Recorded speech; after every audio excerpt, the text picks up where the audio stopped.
Okay. चलिए फिर शुरुआत करते हैं आज के शो की। और आज मैं शो की शुरुआत करूंगा मेरे ख्याल से, क्योंकि हमने इसको नंबर 1 हेडलाइन भी बनाया। हर कोई ये जानना चाह रहा था कि एचडीएफसी बैंक की उस एनालिस्ट मीट में हुआ क्या, उसकी हाईलाइट क्या है। पहले मैं एक चीज़ बोलता हूँ आशीष, मैं काफ़ी इम्प्रेस्ड हूँ शशि जगदीशन जी से। मुझे उनसे मिलने का भी मौका मिला था इस महीने में। उनके अंदर एक चीज़ बहुत क्लियर है, वो अब हर हर इंडिविजुअल जो है ना वो अलग होता है। तो अब उनके अंदर ऑब्वियसली वो साफ बोला है कि खुद वो एक आदित्यपुरी थे, वो अपनी फ्लैम्बॉयंस के लिए जाने जाते थे। शशिधर जी उनसे अलग है एकदम, और वो चीज़ उन्होंने क्लियर कर दी है। वो अब उन्होंने जो चीज़ बोली है ना बहुत क्लियर है। वो मार्केट को खुश करने के लिए कुछ नहीं बोला उन्होंने कि जिससे मार्केट खुश हो जाए, ऐसा कुछ कर दें, ऐसा कुछ नहीं है। प्रॉब्लम है नियर टर्म में। उनका कहना क्या है कि granular company, piece by piece बड़ी कंपनी जो होती है वो बनाने की वो कोशिश कर रहे हैं, और उसमें बैलेंस अप्रोच रखेंगे प्रॉफिटेबिलिटी पर। वो विजुअल्स दिखाते रहिए एक्चुअली शशिधर साहब के, वो अच्छा दिखा रहे थे आप। और एक और चीज़ जो उन्होंने बोला है कि चाहे मतलब उनको लिक्विडिटी टाइट रहे या ना रहे, वो हाई कॉस्ट डिपॉजिट के पीछे भागेंगे नहीं। बहुत सारे बैंक करते हैं ना ऐसा कि हाई कॉस्ट डिपॉजिट के पीछे भागते हैं क्योंकि उनको चाहिए होता है। वो ऐसा नहीं करने वाले। और वो जो अपने एलडीआर और एलसीआर रेशियोज़ हैं उन सबको वो मेंटेन करने वाले हैं। तो ये एक इम्पॉर्टेंट चीज़ है। और जिसे कहते हैं ना कि एक चीज़ जो सबसे इम्पॉर्टेंट है कि अगर डिपॉजिट्स नहीं मिल रहे हैं उस हिसाब से, तो क्या लोन ग्रोथ पे इम्पैक्ट होगा? बिल्कुल होगा। ये भी वो कह रहे हैं कि उससे लोन ग्रोथ पर इम्पैक्ट होगा। इस चीज़ को आप समझिए। तो ये क्या ये मार्केट को क्या बताने की कोशिश हो रही है कि जस्ट लोन ग्रोथ को मेंटेन करने के लिए पुअर क्वालिटी के डिपॉजिट्स को चेज नहीं किया जाएगा। ये सबसे मेरे ख्याल से एक इंपॉर्टेंट हाईलाइट थी, और जो ऑब्वियसली इसका इम्पैक्ट थोड़ा सा उनकी नेट इंटरेस्ट इनकम पे भी आएगा, इसमें कोई डाउट नहीं है। लेकिन ये अच्छी चीज़ है। मुझे एक अच्छी चीज़ लगी कि मार्केट को एक क्लियर कट गाइडेंस दी जा रही है इस चीज़ के लिए। और उन्होंने ये भी बोला है कि अगर उनकी कॉस्ट बढ़ी तो वो लेंडिंग रेट भी बढ़ाएंगे। और अब ऑब्वियसली अगर लेंडिंग रेट बढ़ाएंगे और वो तो हो सकता है कि उसका थोड़ा इम्पैक्ट आपके लेंडिंग पे भी आए, जैसे डिपॉजिट पे आएगा, से लेंडिंग पे भी आए। तो उसकी वजह से हो सकता है कि आपका निम भी थोड़ा सा प्रेशर में रहे। और इसीलिए उन्होंने कहा है कि जो उन्होंने गाइडेंस दी है एनआईएम उसी हिसाब से रहेगा। तो अगर कोई कल को ये एक्सपेक्ट कर रहा था कि आते ही ये बोल देंगे कि नहीं अब सब कुछ ठीक है, एक क्वार्टर की पेन थी, अब हम उबर चुके हैं उससे, ऐसा नहीं। ये हमारा एक मार्केट को हमने एक गाइड किया है, और हम करने वाले। ये मुझे चीज़ अच्छी लगी कि उन्होंने आके बोला इस चीज़ को। ये इंपॉर्टेंट था। हम बाइट भी सुनाएंगे कुछ देर में उनकी कि ये, हाँ ये अभी सुनाएंगे थोड़ी देर में। ये इन्होंने एक चीज़ बोली है, ये सबसे मेरे ख्याल से 3-4 जो सबसे इंपॉर्टेंट चीज़ थी। उसके अलावा एक और चीज़, एचडीएफसी बैंक जाना जाता है अपनी प्रूडेंस के लिए। आपको अगर एचडीएफसी बैंक, पहले जब एचडीएफसी का अगर होम लोन मिलता था तो अगर आपको किसी और बैंक में ट्रांसफर करना था तो कोई और ड्यू डिलिजेंस होती नहीं थी। वो दूसरा बैंक बस उसी से खुश था कि आपका लोन एचडीएफसी का है। तो इस मामले में एचडीएफसी ग्रुप जाना जाता है। तो उन्होंने कहा कि अब जब पेटीएम पर हुआ एक्शन, उसके बाद जितने भी नए मौके होंगे उस पर वो थोड़े से सतर्क रहेंगे उस चीज़ को। क्योंकि कई लोग पूछते हैं ना कि भाई वहाँ से ग्रोथ नहीं आ रही है आपकी, अब देखिए क्या हुआ पेटीएम पर। तो इस चीज़ पर भी उन्होंने एक इंटरेस्टिंग चीज़ बोली है। डिस्ट्रीब्यूशन, यहाँ पर ग्रुप काफ़ी स्ट्रांग है, इस पर भी उन्होंने कहा कि हम काफ़ी फोकस करेंगे। और बाकी एचडीबी फाइनेंशियल सर्विसेज एक काफ़ी इंटरेस्टिंग इनका एक प्रोडक्ट है, उसकी लिस्टिंग की काफ़ी लोग बात कर रहे हैं। उसके लिए भी उन्होंने बोला है कि वो लिस्टिंग जो है वो ट्रैक पर है। तो मेरे ख्याल से ओवरऑल मैं काफ़ी खुश था।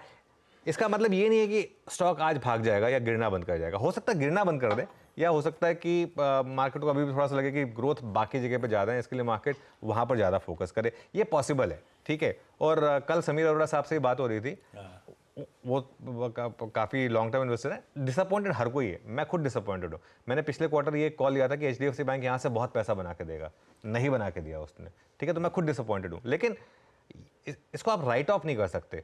जब चलना शुरू होगा ना बहुत तेज चलेगा, इस चीज़ का आप ध्यान रखिए। एक काम करते हैं आशीष, वो बाइट सुना देते हैं एचडीएफसी बैंक के एमडी और सीईओ शशिधर जगदीशन ने आखिरकार कहा क्या।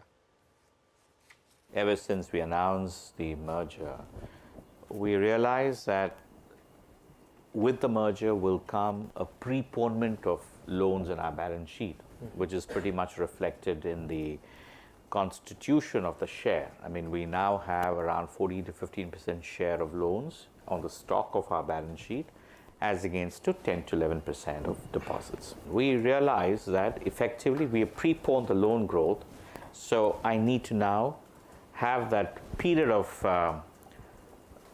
I would say, what do you call it, transition time to warm up the engine to raise that amount of equivalent granular sustainable funding to be able to substitute some of the bond maturities so that I can have a reasonable amount of share moving up. Going forward, whatever we do will be very similar to what we have done in the past, which means that we'll maintain a very healthy incremental LDRs. As I said, it's a balance of how much I want to deploy and how much I want to repay, and that itself, since these are all high costs, it sort of gives you a kind of a massive fillip to your profitability. Okay और by the way जो मैं बता रहा था उसमें कुछ जो brokerages का व्यू है वो भी मैंने इंक्लूड किया था। सिटी का आज सुबह सुबह एक व्यू आया था आशीष, आई थिंक उनका अभी भी टारगेट 2050 का ही है और बाय की रेटिंग है। अब ऑब्वियसली क्या होता है कि HDFC बैंक जैसे स्टॉक को आप बहुत जल्दी डीरेट नहीं कर पाते हैं, ये भी एक दिक्कत होती है।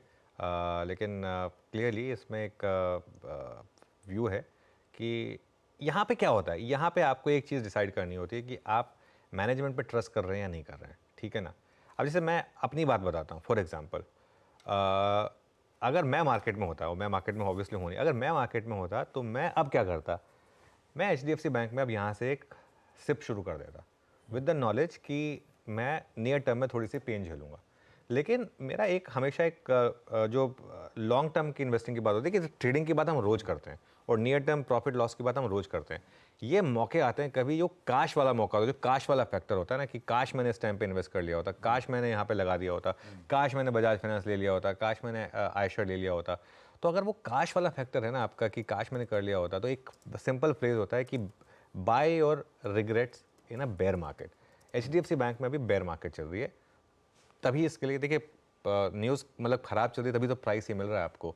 जिस दिन ये लेकिन इन्होंने टर्न अराउंड दिखा दिया, जब भी दिखा दिया उसके बाद रुकेगा नहीं, ये चीज़ समझ लीजिए। अब ये कॉल आपकी है कि आपको उस टाइम का वेट करना है और उस समय मोमेंटम में लेना है या फिर इस समय आपको एक्यूमुलेट करना है। ये कॉल इंडिविजुअल की है, ये कॉल आप अपने ब्रोकर से पूछ के, अपने फाइनेंशियल एडवाइजर से पूछ के उसके बाद लीजिए। ये है HDFC बैंक। तो थोड़ा बहुत स्ट्रीट का आई एम श्योर भरोसा बड़ा होगा मैनेजमेंट के वो बयान, शशिधर साहब के वो बयानों के बाद, कि Q3 को एक्स्ट्रापोलेट ना करें। वो शायद एक बेहतर इंडिकेटर ना हो बैंक की आगे की ग्रोथ ट्रेजेक्टरी को लेकर, और वगैरह वगैरह। वो हम किसी भी हाल में हाई कॉस्ट डिपॉजिट्स वगैरह मोबिलाइज नहीं करेंगे। ये डिटेल में जो एनालिस्ट से मुलाकात के समय मैनेजमेंट ने कहा, उस पर जब हर्षता जुड़ेंगी तो पॉइंट बाय पॉइंट उतर आएंगे। लेकिन अब फ्रंट मेरे ख्याल से जितना कुछ जानना था आज के सेशन की शुरुआत में, देश की सबसे बड़ी, सबसे हैवीवेट कंपनी आपकी स्क्रीन्स पर, जिस पे पैनी नज़र रखनी थी, जिसकी मैनेजमेंट कमेंट्री पर पैनी नज़र रखनी थी। और इंपॉर्टेंट इसीलिए था कि मैनेजमेंट ने रिजल्ट्स के बाद बातचीत नहीं करी थी, तो इसीलिए वो इस समय का इंटरेक्शन और प्रोमिनेंस रखता है। मेरे ख्याल से इसी हफ्ते कल शायद एक और एनालिस्ट मीट में HDFC बैंक शिरकत करता हुआ नजर आएगा, तो देखते हैं। अब तो खैर आप चुप, तस्वीर क्लियर हो ही चुकी है।